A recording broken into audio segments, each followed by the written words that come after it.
Hey folks, it's Andrew. Welcome back. Man, it's been so long. I miss you guys, and it's just been crazy here in the household and with my own job. It's been tough to do some videos, but I have so many really queued up that I want to really create. So let's go and get started. So one of the biggest things that I've noticed as I scour through the internet, Reddit, even LinkedIn, is Okta still being very, very prevalent, and a lot of companies who are using it are asking for that certification. And I've seen a couple of people's videos about the Okta Professional Certification, and I thought, you know what, let me make my own because, again, this gets asked a lot in the subreddit for Okta, even in the IAM subreddit. So I want to really give you guys a more hands-on experience, what I think you should really be studying in terms of certification to really help you pass the certification. Because if you want to get into Okta, this is the beginner, or not really beginner, the entry level certification that you should get to get a good idea of how Okta works, what are the core features, how to set that up. And also, I actually did a LinkedIn Learning course late last year, using Okta and teaching you IAM fundamentals with Okta. So what I want to do is also treat all my viewers. So the first 10 people who comment on this video, I will give you a free month of premium service, and you can take that course, which I'll link in the description below for you to take it, where I explain to you you're more or less being a IAM person for our startup, and you're kind of setting everything up with Okta. So again, comment down below that you're interested, and the first 10 people, I'll hook you up with a free 1 month of LinkedIn Premium where you can watch a lot of LinkedIn Learning courses, and hopefully particular my own. Okay, so let's talk about Okta and the certifications. So what does this certification really entail? And let me flip screens real quick, and we're gonna talk about how that looks today. So on my screen here, you'll notice that this is the link to the Okta certification right here.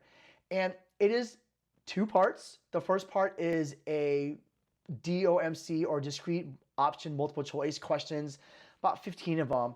And this is interesting because Okta does a little differently. If you are a person who have taken certifications in the past, a lot of times they are straightforward, maybe multiple choice, and you pick 1 or 2, or you kind of either move options over. For example, if you've taken the Security Plus certification, for example, you might have to use a figure and draw or click and drag from that perspective. But for this one, it is more or less to help you not cheat.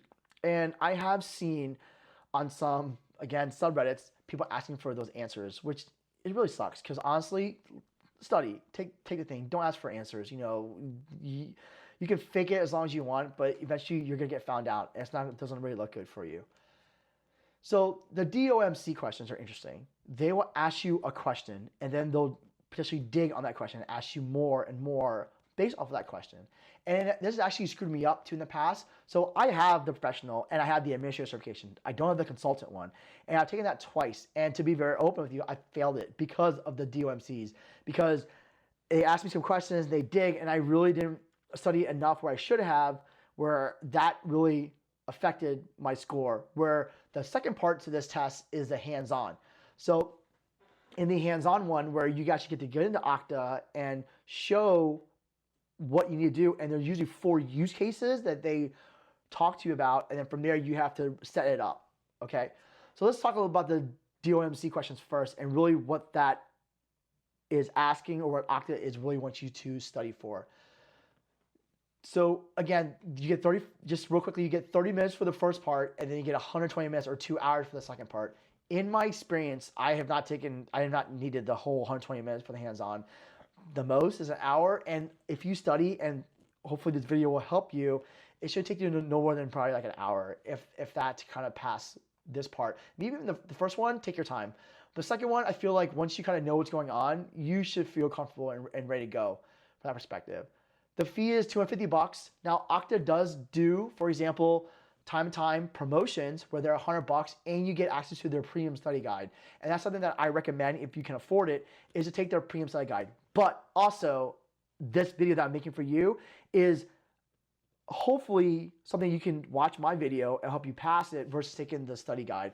But the study guide does, the premium one, which you pay for, it gives you actual, more or less, how the test will be run, and it's a And a lot of people have said too that basically if you do well on the premium one, you're gonna pass the exam there too, because it's pretty close to what the questions being asked. So I understand that if you want to make that investment.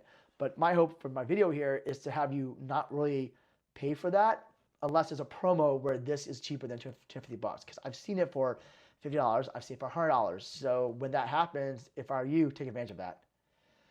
Okay, so the scheduling is really simple. You just go through there. I'm not gonna go through that too much, but if you take it at home, which is mostly what it is, be sure that you have a place where you have an internet connection, you have a camera, no headphones, and your whole desk is clear. They are very, very strict in that aspect. And they'll take a camera and they'll show it all around your room. So you need to make sure that it's empty, there's nothing around you, because they will ask questions. And then you cannot wear headphones. You just have to leave the speaker on. And then from time to time they go, hey, are you okay? And they'll check on you. And then you just keep on taking the test. So they don't really bother you too much, but just keep that in mind. And then the DOMCs, again, they'll ask a question to you, they'll say correct, they'll keep on going. And what is really screwed me up is sometimes they'll keep on digging and asking these questions from a DOMC perspective, and then I don't know if I got it right or wrong. Sometimes you'll put one answer and you move on to the next question, and you're like, oh, wait, okay, did I pass that or did I fail that? And that could trip you up, and I get that. So just keep that in mind too, because it's not always the case. So again, this right here is where I get tripped up on a lot. As long as you study, as long as you understand what I'm talking about, and going forward where I'm going to scroll through this and go through the exam and how that's going to go from there, I think you'll be okay. Okay, so let's talk about how to prepare for this. So let's talk about the first parts. So this is more for the part 1 subject area for the DOMCs. So let's go over this real quick. Now, you have the first part is 20% of your grade is IAM, and it's single sign-on. And it's going to give you use cases, and you need to understand SAML, WS-Fed, or OIDC. Now, most of your integrations you do in Okta are going to be either OIDC and SAML. You won't always have use cases where it's WS-Fed, and that's because it's mostly Windows products that you're going to use that federation for. For example, if you want to integrate Okta with Office, for example, MS Office, Office 365 or Microsoft 365, that's where WS-Fed is a option you use for federation, for authentication, but most of the time it's SAML and OIDC. So when they ask these questions about use cases, they're most going to ask you what would you use and the difference between SAML and OIDC. So SAML, all right, is been around forever, and you do a lot of assertion from there. Is you're asserting yourself and you're sending over more or less attributes and making that connection and that handshake for single sign-on. Where OIDC, which is more OAuth, is you have scopes and you have APIs, and it's very more secure than SAML, but a lot of organizations still use SAML in terms of authentication. So in Okta, for example, when you do your single sign-on, a lot of times it's SAML. You'll click on the tile, you'll get access to the SaaS application. 9 out of 10 times it's SAML, but then some of them, for example, if you're somebody who uses Jamf, for example, with your MacBooks, it's OIDC. So that's really the big things between the two, and just really understanding the difference between SAML and OIDC and when they can be used or why should you use them for that use case. The second part, real quickly, is IDP versus SP. So IDP is identity provider, SP is service provider. And I'll show it to you when I move on to the hands-on one, but IDP is when you want to initiate a user login from your primary IDP, which could be Okta, for example, right? So what that really means is if I log into Okta and I want to authenticate to, let's say, Atlassian or Jira or Confluence, I'm doing it from Okta, so I'm doing it from my identity provider, so IDP. You have some other services or applications like Adobe, for example, who they don't do IDP initiated flows. They use SP or service provider. What does that mean? What that means is when you go to Adobe and you log in, you have to log in from their page, and they'll redirect you to your IDP to authenticate yourself. And then once you authenticate yourself, it'll take you back into Adobe from there. But your beginning screen is Adobe from that perspective, and that's service provider initiated. So that's really what this question is, or the demonstration of knowledge. And they're going to ask you really the difference between the two and why you want to do each, or for my personal use case, it's the company is very restrictive and limited. For example, Adobe, where they make you do service provider versus identity provider. My preference, just for your awareness, is I prefer IDP. It's easier, and especially for the user experience. Because remember, guys and girls, it's user, right? A lot of times in IAM, I get it. We want to be strict. We want to be secure. But at the end of the day, it's what can we do to be secure, but also not be a hindrance to my end users. The next part is talk about single directory integration. So what this means is you are integrating, or you're setting up an integration with either AD or using LDAP, right? Which is lightweight directory access protocol. So what that means is they're going to ask you, what do you need to do to set it up? How do you import users? What do you do when you install agents? And again, when I go to the more hands-on section of it, and I'm actually going to show you from my specific domain, that's where you're going to see that hands-on, and I'll talk a little bit more about the integration part of it and how that looks like from there. Okta as a directory. So Okta has their own type of AD. It's called Universal Directory, or UD for short. And what they're asking you here is knowing what's the purpose of user directory. What are you use it for? So UD, or user directory, universal directory, excuse me, is used for, that's where all your users are located. And all your users, their access, what they have access to, and then their statuses, and any MFA options or factors assigned to them, any policies, anything in general you can do. That's what UD is for. And they also have, within Universal Directory, or UD, they also have groups. And if you're a person who has come from the AD world or the Active Directory world, they're more or less groups that you can assign to an OU. So it's a group based. So when you see things like group rules, it's more or less, hey, if you are maybe this department, then you have access to these applications, and you make a rule that automates that process from there. And typically what you want to do in Okta is you would preferably create groups, let's say the marketing team, and you'll put all your users who are part of marketing in that group. So when you assign them to certain applications within Okta, it's easier than doing it manually one by one, which can be a nightmare. The knowledge of custom attributes and mappings, this question is asking you, and this will be on your test, I remember this vividly, is you're going to do stuff where you're going to say, hey, I have first name, last name, email, and maybe a username. Where do I need to map that to the target or the SaaS application? So for example, if I want to create SCIM, which means when I put users in a certain group, I'll have Okta provision or create me account in, let's say, Jira, when I put them in a group that's assigned to Jira in Okta.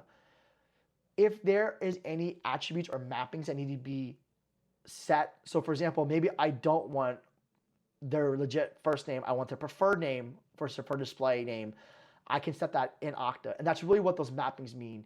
And then the custom attributes is, from time to time, you're going to have attributes that are not out of the box that you have to customize to get what you want in terms of actual attributes in that target SaaS application. So there are things where you're going to have to create a custom attribute yourself, give the variable name, and then either if it's a drop-down box for enumeration, or if it's something particular, so when you pass that over, the system, let's say, for example, Jira again, knows exactly what you're doing. And a lot of times, this could be licensing, for example, like a certain particular role within an application. That's where custom attributes can come into. Data transformation, and I'll show it to you when we go into the app itself in Okta, is where you want to transform the data. Maybe you want to put, maybe the email is not actually where you want it, and you want to take it, you want to do maybe first name dot last name at domain.com or whatever, but that's not out of the box. You have to customize that. And that's what the data transformation is. You're taking the data you have today and you're transforming it. So in the test, you would use an Okta expression to do that work. And I'm going to show it to you when we go to the hands-on, really what that means. But those are the questions you're going to be asked. And a lot of the DOMC questions is, hey, this is the scenario I'm doing, or this is what's happening. What do I do? Or, hey, what are some of the limitations of LDAP? And it'll ask you questions and it'll give you some options. You pick and choose the right multiple choice question, and then it'll continue on from there.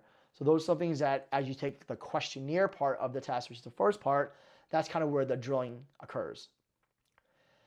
So the provisioning part is, again, when you want to know user statuses. So what happens when a user is suspended? What happens when you do a password reset? What are the statuses and what do they mean? And then the user app assignment requests and automations, what I said earlier, is how do I assign users to an application? What are the multiple ways to do that? How do I handle requests, self-service, for example, and then automate provisioning applications. So that's SCIM, right? Or you have applications that have the feature, and I'll show it to you when we go to hands-on again, about the features of the requests, automations, provisioning, and how that works from an automate perspective. The next section is security, and you see it's 27%, where IAM is 20% of it, and it's just going to ask you questions on MFA. What factors? Where do you go to do your factors? What are the out-of-the-box factors that you can set up, and how would you do any rules, or how would you do enrollments from there, and anything particular on there, and how do you reset them? The policies is more or less the different policies. So you have your global session policies and your authentication policies. And this really means is, what do they mean? What's the difference between a global session policy and an authentication policy? So global session policy is anything that affects everything within Okta overall, where authentication policies is basically where you can have specific authentication rules for each application. So for example, if I'm an admin, I want to be more restrictive, or when I log in or go to the admin console, versus if I'm a marketing person and I want to just access my marketing application, maybe I just ask them for one MFA, or a password plus Okta Verify, for example, where I'm an admin going to an admin role with elevated privilege. Maybe I do it where it's no password, Okta Verify, and maybe a security token.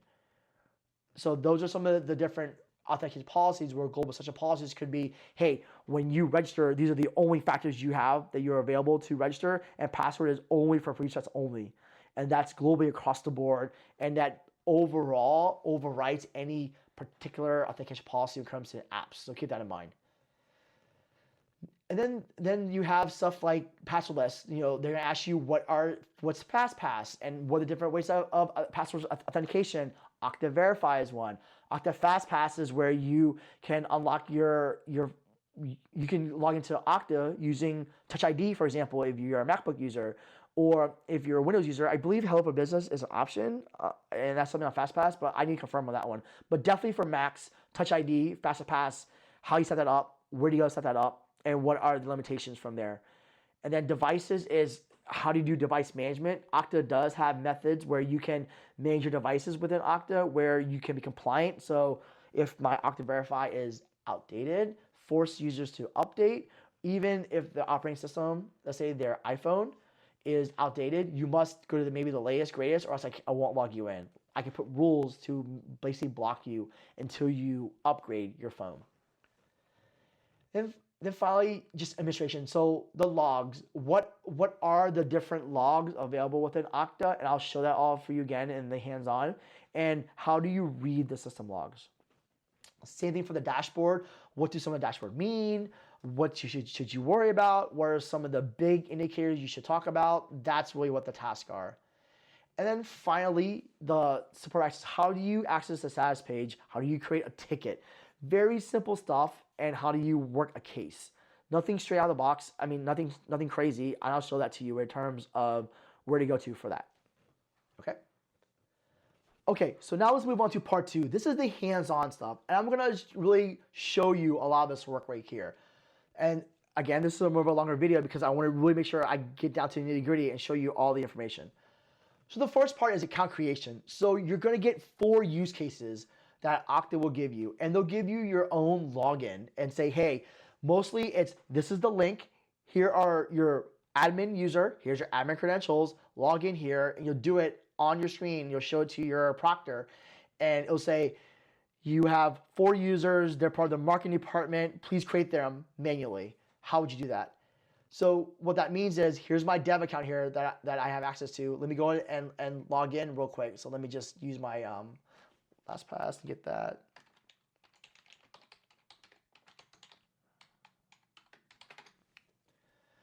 Okay, so let me go to my dev account.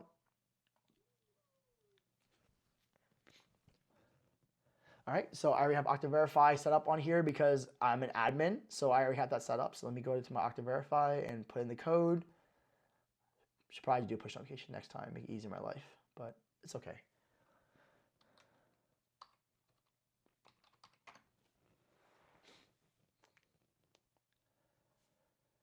Okay, so you're mostly gonna get to this screen. This is your dashboard screen from here. So going back to our study guide here, the first part is account creation. Create users, custom attributes, assign admin roles.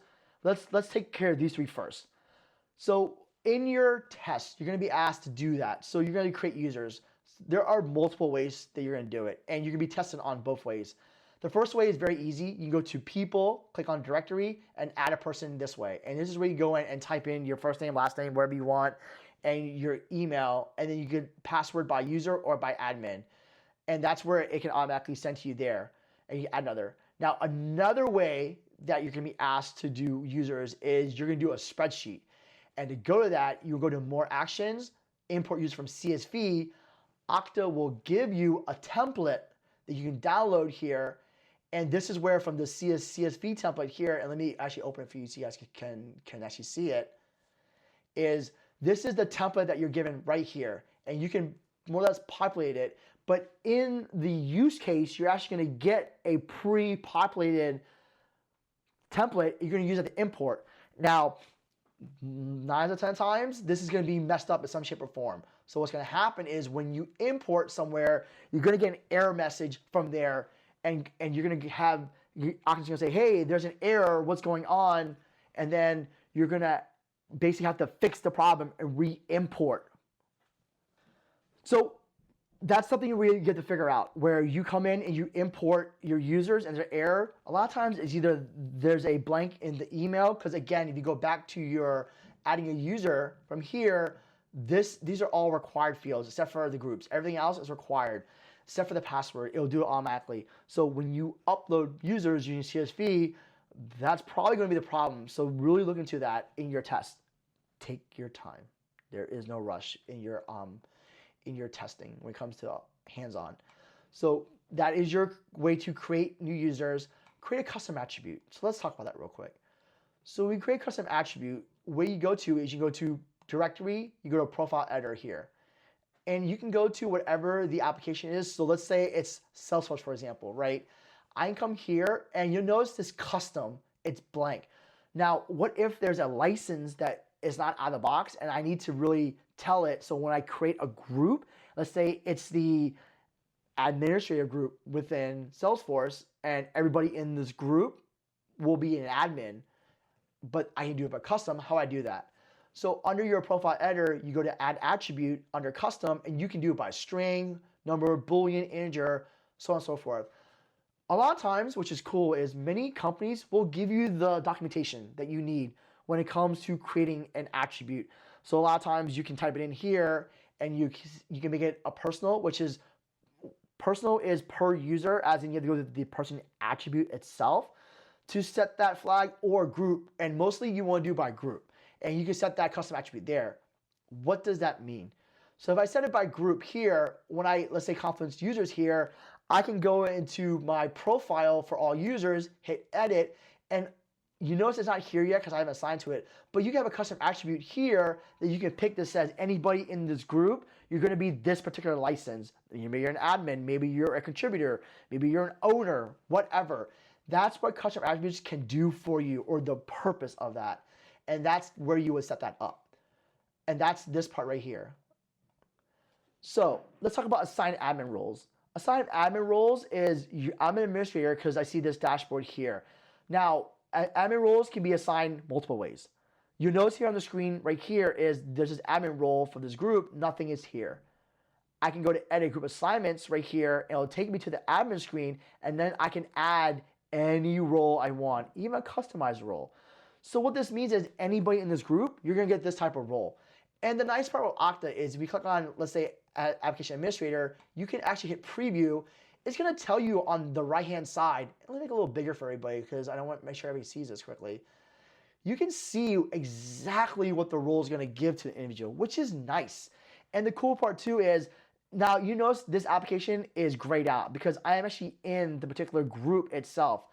Now, if I was to edit this here, I can actually search by application and pick. So if I want, let's say, it's for Salesforce, you'll see all the apps from here, and you can see the different portals. Or if I want to make it more specific, I come here, and you can see all the apps assigned to it. I can add to it, and they're considered resources.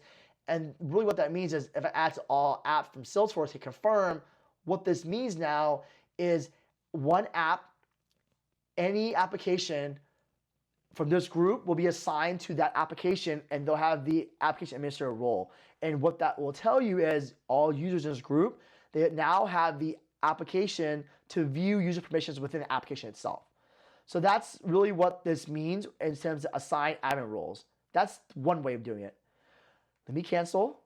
The second way you can do an admin role is go under security and go to administrators. And from here, you'll notice here I only have one admin and any group privileges from here. So what you can do here is you can go to add administrator right here. Same thing, you'll notice here, select admin. What this means is find your user. So let's say I have Naruto right here and he comes up. I click on here and then him particularly, I can assign a role to him. Let's say I want to make him a report administrator and I click on preview just to make sure it's this admin role. We're now let this user see all reports and the system logs from there, which is under reports. And that's what this role will give to Naruto from there. And that's another way that you can assign admin roles. All right. So let's tackle these now, a couple here. So when it comes to user profiles, for user profile, really what that is you're going to come to directory, people, and you'll notice here for Naruto, for example, there's a profile here. Now, back to this, it says update profiles. So what that means is if I need to change something, I go to edit here. Maybe I can add a middle name, maybe add a prefix, maybe add a title, maybe he's a Hokage. I spelled that wrong, but he's one of those. That's his goal anyway. If you watch the anime, which I love that anime, from there you can make a nickname, a secondary email. That's what this update profiles is. And then, excuse me, the create group and rules and assign users for groups. Okay, so directory, groups. Here, you notice I have a couple of groups right here. This is out of the box. These two are my own. You'll notice also the thing too is, see this icon? This is an Okta group. When you do directory integrations with AD, for example, and you can pull in groups from Active Directory, this window changes and you actually have a Windows icon that will tell you, hey, this is an AD managed group. And what that means also is you cannot change anything from there. It has to be done from the source, which is AD. So back to our thing, create a group. Very easy. Add group. Add user here. In your hands-on, you're going to get a use case that'll probably tell you to add a group, the marketing group, or whatever. You'll type in marketing group, and you give it a name, all users who are part of the marketing team, hit save, and you're done, all right? So now all you need to do is refresh your screen. So you actually go click on here and go back, and now it pops up right here, marketing group, all users on marketing team. Now, rule. Remember I told you about the expression language? To do group rules, just go to the rules tab right here on the upper left-hand corner, and you can add a rule. And this is cool because you name it whatever you want to do, right? You can name it birthright rule for marketing team Confluence. And you can make it very simple. You can make it attribute-based. So basically use your attributes by login, first name, last name. Most companies sometimes will do it by the cost center, organization, division, maybe department is easy one, equals whatever value. In your hands-on, I promise you this is a use case you're going to get where you're going to have to use a rule that says put all these users in this particular group if they are part of the marketing team or they're a director is their title. And then you assign them to a certain group. So it could be Confluence users here. And that's really what this is telling you is the rule is says, hey, I want you to use all users that have a department string equals, let's say, marketing and put them in the Confluence user group. And then you can preview it. So let's say, does Naruto fit this marketing rule? I click on his name, nothing. He doesn't match the rule. So let me save this real quick. And now it cannot be because the groups with admin rules, and that makes sense, right? You see the different error messages. Group membership rules cannot be created for groups with admin rules. So because I set that up earlier, right? And that's something that we need to really understand. So this needs to go away. So what if I say, you know what? Put them in the marketing group. Perfect. This will work. Save. So now I had this saved. I open this up and it expands. It says, if user department equals marketing, assign to marketing group. So right now it's inactive. You have to activate it. So if I activate it right here, it's going to evaluate and say, does anybody meet that criteria? So right now we have nobody. Now let's double check that. If I go to groups and I go to marketing, you'll see no people. Now let's say I go back to people. I go to Naruto here and I go to profile. I go to edit and then I put his department. Where's department? Here to marketing. And I hit save. Now, what should happen is if my group rule says if department equals marketing, add to marketing group active. So we come here and I notice that he's not in there. It's probably because I misspelled it because it can be case sensitive. So keep that in mind too. So let me make sure that I spell it right. Let me go back to actions, let me go to view, and let me just make sure I have that. So marketing, let me copy that, just make sure I'm good. Department string, go back to Naruto. Go here, profiles, and then I'm going to edit again. I'm gonna go to marketing. Let me just change the marketing to this, save it, and now our group rule should work. Where now the marketing group from here, it should add me. See, there you go. Naruto has been added to this group by rule, a birthright rule, and that's what this group rule is supposed to do. And that's how you that is one way to assign people to groups. The other way is, just real quickly, is you actually go to groups itself, click on this page right here, and actually go to assign people and hit this checkbox button, and you add them or remove them if you want to, and you're done. That's the easiest way you can do it from that perspective. But here's the cool part about Okta. There's another way you can add people to groups too. You can actually go to the person themselves. So let's go to Pierre Parker, for example. Go to groups. You notice that he's part of the everybody group. Now, if I want to add to the Confluence group, you can go here and type it in. Confluence. Look, it finds it. And click on here. Now I had this person to the Confluence group too. So there are multiple ways that you can add users to groups, which is convenient. Now, application setup with OIN. This is where OIN is the Okta Integration Network. What this means is you're going to come to, and this will be on your exam, is applications. OIN is right here, this browse app catalog, and this is the Okta Integration Network. And you'll notice here when I click on Salesforce single sign-on, it's telling me all the features that you can do. On the left-hand side, if you add integration, you can do workflows, it accepts SAML, it accepts SWA or SWA, single web access, which I wouldn't do. There are some ways you can do it, but more or less that's a password that you can hide that users can use to log into. If there's a limitation, there's universal logout and talent management, and SCIM, which is automated provisioning. So that's what this means, and it gives you all the functionality right here too, which is cool. The ways that we can do authentication, SAML or SWA, and then it does provisioning. It can create users, it can update users, it can remove users. You can sync passwords. So what that means is if your password in Okta is one way, you can sync the same password into let's say Jira and use that password too if you want to. There's schema, which means you can pull back data or the attribute mappings, attribute sourcing, and even write back. So that's the various things you can do here, and that's what it's going to tell you here to set that up. So setting up SAML, for example, it's really straightforward. So I already have Salesforce set up. Let me pick another one. And I know it's not going to work, but let me just do it. Let me do Zendesk. So for Zendesk, when you set up SAML, you're going to need some company name, and the exam will give it to you. Okay? So you'll get all that information from here. And let me just fat finger this just to make sure. It might not work, but let me just do this. See. So all things IAM zendesk.com. Oops, .com / login. Hit next. Okay, so that doesn't work. I tried to do it. So let's see. Oh, actually, you know what? So let's do this. I wasn't reading the instructions, and that's the one thing too. Read the instructions. I don't need all this. It's over here. All I need to do is to put that. So let me do this. So there.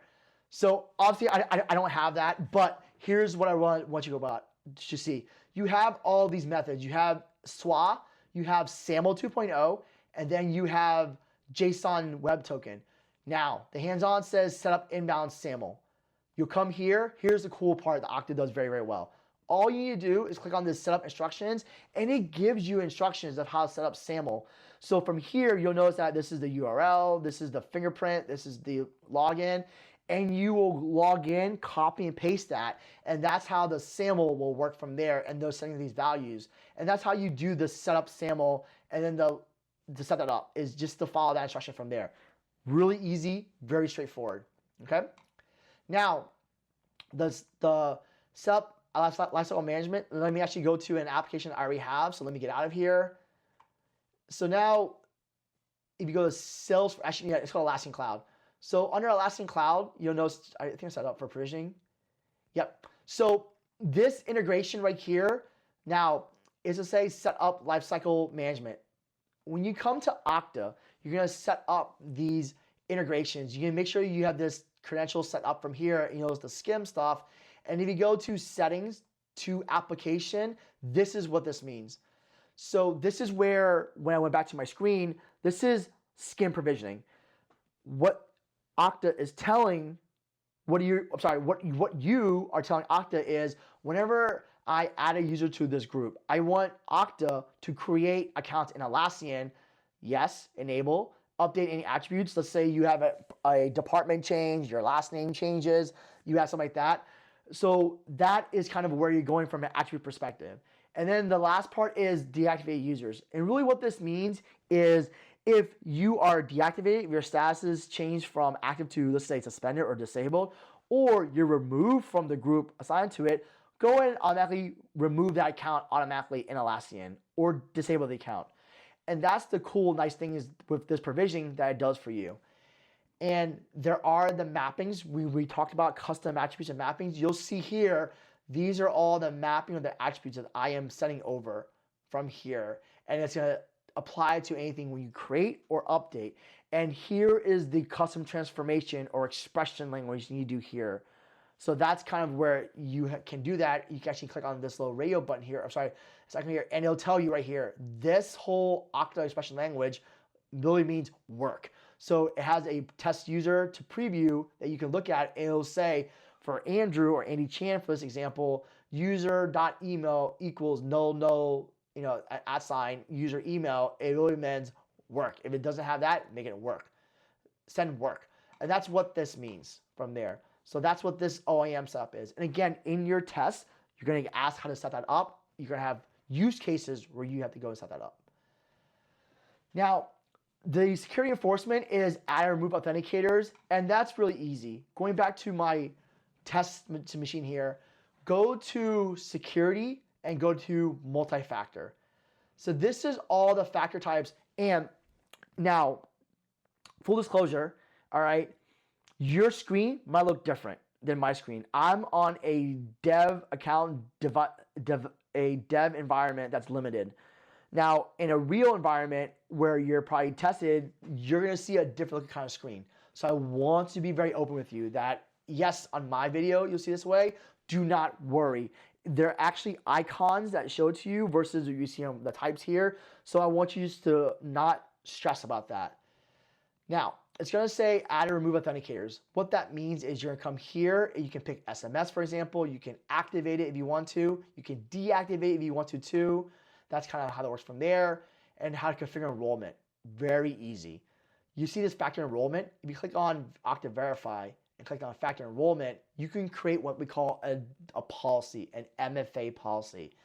If I click add, what I am telling you is for these factors, I can name it a certain policy and maybe to a certain group, you can require Okta Verify, but these other two are optional. And that's what these policies or the enrollment is supposed to enforce your end users. You can have use cases where you have maybe admins, they're required to do 2 out of 3. Let's say Okta Verify plus FIDO or web authentication, but maybe your marketing team, you can give them Okta Verify and Authenticator and pick one or do both. It doesn't matter. And make them either optional, but they're something that you want to do per group. And that's really what this means from here. And finally, the last part is attribute mapping and offboarding. And again, this is where you want to define any push attributes from Okta to the application, deactivate a user, verify users deactivated. So going back to the pushing, again, that's very much going to, when you go to your applications here and you set those, when you have skim turned on, is where you want to say, hey, you know what? Any applications from Okta to Atlassian, I am pushing all these attributes. And you click on the profile editor from here, it's going to show you all the attributes. If you click on mapping, it's going to show you that Okta to Atlassian. If you click on here, all the different values it's going to send to you. And that's really what this means, is define the mappings. You'll come to here and you can drop down and say, you know what, for username, first name, I really want to give them that maybe their title or their display name instead of first name, and because I don't really want that to show. Or maybe I want, for the display name, I want just their email to be displayed like that. You can make that change from here. And the cool part is too, is you can make sure, so under title, for example, let's say I want the email, you know what, I want the display name. And what I can do is I can go and test my user. So I say Andy Chan, for example. I'm just going to show you what it's going to send over, what it's going to look like from there. So that's really what this is. Now, deactivate user, very straightforward, is you can do it multiple ways. The easiest way is to go to the user here, let's say my LDAP user. You can activate here, we'll activate the account. You can also delete the account, which is already deactivated. Now if I go back one, I go back to, let's say, back to our friend Naruto here, I can actually go to more actions and I can deactivate or suspend the account from here. And just keep in mind, only certain admin roles can do this. There's a help desk there's a help desk administrator role that can do this too, and then your super admins can do this too. So that's something where you want to deactivate user, that's kind of how you do it. The third way is if you have the integration with AD, which again, going back here, and I kind of didn't show it to you yet, let me do it now. Go under directory integrations, add directory here. Here's where it gives you the information to set up AD yourself, right? And how to set up the middleware or the agent that sits in the middle, or you deploy it into your, let's say your AD is in a remote desktop somewhere, a remote server. You put on there, you put your credentials, you have authenticate to Okta from there with an admin account or a service account, however you want to do it. This is where you do it from there too. And there could be times where AD is your source of truth, not Okta. So another way that a deactivate user can occur is you go to your AD account, you disable the account, Okta will pick it up from the directory integration, and then that will disable your account from there. Okay? And that's this part right here. And then finally, verify users deactivated. Again, I showed it to you. You can come here, people, it will show you on the right-hand side, deactivated, or you click on the user, it will show you right here, deactivated from there. And that's pretty much it. And that's pretty much, in a nutshell, how you can really do everything, or what Okta is asking you to do, okay? So that's pretty much straightforward how it is. Okay, so that is how you would study for the certification for Okta Professional. I really hope this helped you in terms of understanding what to study for, hands-on, what to look for, and I'm going to remind you, you get 4 use cases and you will go back and forth between each one of them. And my tip for you is to have 4 separate browsers, have how I'm doing here on my screen, and let me show back my screen again for you, is have your different tabs open here to go back and forth, because you're going to go back and forth between the two from time to time to go log in, do whatever, maybe a password. A lot of times I'll keep, this is where the use cases will live, and then from there I'll go to each of the separate URLs. You will probably have multiple login screens or multiple ways to log in to do the different use cases that Okta's going to ask you to do. So keep that in mind in terms of as you do your testing for use cases. It'll probably ask yourself like create a group, make a Okta rule to put them in a particular marketing group using an attribute, then assign them to a certain application, set up SAML in some shape or form in there. How would you set up directory integration if that's something you would do? Those are the different things that Okta will ask you to do. When you are done and you feel very comfortable with it, you'll submit your test and then you wait. Okta has some kind of logs, it dumps itself, and then it'll do some calculations. The wait is excruciating, and it'll tell you if you pass or fail. And if you provisionally pass, which is great, you'll get a thumbs up. Congratulations, you provisionally pass. What that means then is so far on everything you've done, you passed how Okta would prefer you would do it, right? And I showed you many other ways to do it, and they won't ding you for it. And as long as you get the job done and you meet the mail in terms of what it's asking for. And then you might wait a couple of days to a couple of weeks. And then from there, what will happen is Okta will verify themselves personally, or some groups will verify you, make sure that everything is good from their side, the logs are good, no errors occurred from there, and you get an official email, and then you get the badge to say you passed your Okta certification from there. And that is pretty much it in terms of certifications. Once you're done, if you want to take a break and then come back and do the administration, have at it, because that's something where you get more hands-on for the administrator perspective, and that's where you do stuff like org to org and the different use cases from there, and some more customizations.